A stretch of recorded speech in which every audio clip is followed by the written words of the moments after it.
হেরবি জাহিদিল কুফার ওয়াল মুনাফিকিন, কাফির এবং মুনাফিকদের বিরুদ্ধে আপনি যুদ্ধ করেন, জিহাদ করেন। ওয়াকনুস আলাইহিম, তাদের ব্যাপারে কঠোর থাকে। কোন বাতিল যদি মাথা চাড়া দিতে চায়, হকের উপর চড়াও হতে চায়, উগ্র হতে চায়, তো তাদের ব্যাপারে কঠোর থাকার নির্দেশও আল্লাহ তাআলা কোরআনে দিয়েছেন। কোরআনে আল্লাহ তাআলা সূরা হুজুরাতের মধ্যে বলেছেন, ইন্নামাল মুমিনুনা ইখওয়াতুন ফাসলিহু বাইনা আখওয়াইকুম, মুমিনরা পরস্পর ভাই ভাই। ফাসলিহু বাইনা আখওয়াইকুম, ভাইদের মধ্যে যদি কোনো সমস্যা হয় তাহলে মীমাংসা করে দাও।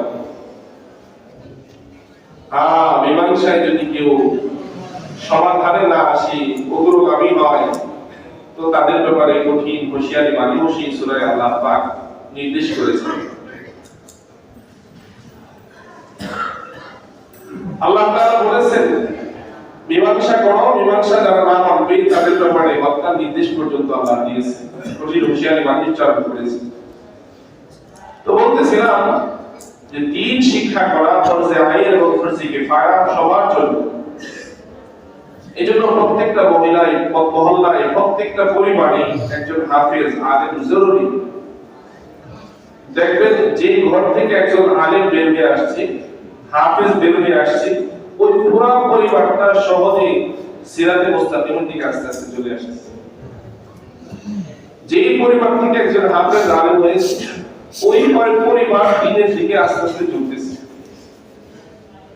সহজ হয়ে যায় নিজের প্রতি আসা। এজন্য প্রত্যেকের পরিবার থেকে একজন সদস্য মাদ্রাসায় পড়ি হাফেজ আলেম বানানোর ফিকির করবো ইনশাআল্লাহ। মুআজ্জাজ হাজিরিন,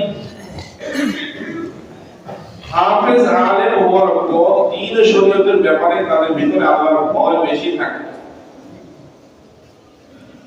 আল্লাহ তাআলা কোরআনে সেই ঘোষণা দিয়েছেন, ইন্নামা ইয়াখশাল্লাহা মিন ইবাদিহিল উলামা।